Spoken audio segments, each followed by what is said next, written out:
کسی کے جذبات کو اتنی چوٹ نہ پہنچاؤ کہ اسے جب بھی آپ کا خیال آئے تو اسے صرف تکلیف ملے۔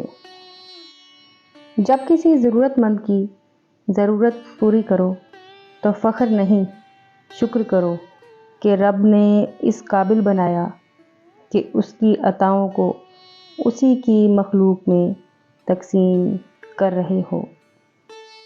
جو سچے ہوتے ہیں وہ تہذیب کے دائرے کا لحاظ کرنا بھی جانتے ہیں اور صبر کے گھونٹ پینا بھی۔ زندگی کی خوبصورتی رشتوں سے ہے، اور رشتے تب ہی قائم رہتے ہیں جب ہم معاف کرنا اور درگزر کرنا سیکھ جاتے ہیں۔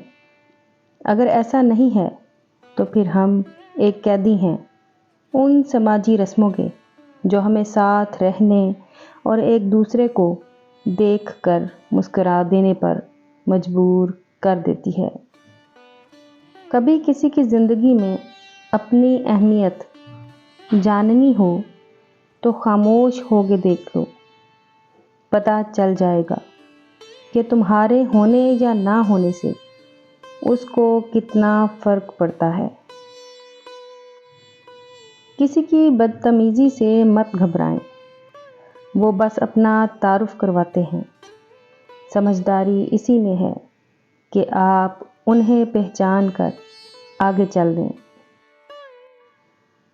امید بھی بڑی دیوانی چیز ہے۔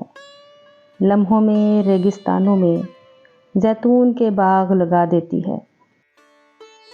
بانو قدسیہ کہتی تھیں، ماں بے شک پڑھی لکھی نہ ہو، پر دنیا میں ہر ضروری بات ہم اپنی ماں سے ہی سیکھتے ہیں۔ اس چیز کا غم نہ کریں کہ آپ نے غلط انسان پر اپنی محبت ضائع کر دی ہے، کیونکہ اللہ تعالیٰ وہی محبت آپ کو صحیح انسان کے ذریعے واپس لوٹا دے گا۔ اگر عورتیں بھی غیرت کے نام پر مردوں کو قتل کرتیں تو مرد صرف بائیولوجی کی کتابوں میں ملیں گے۔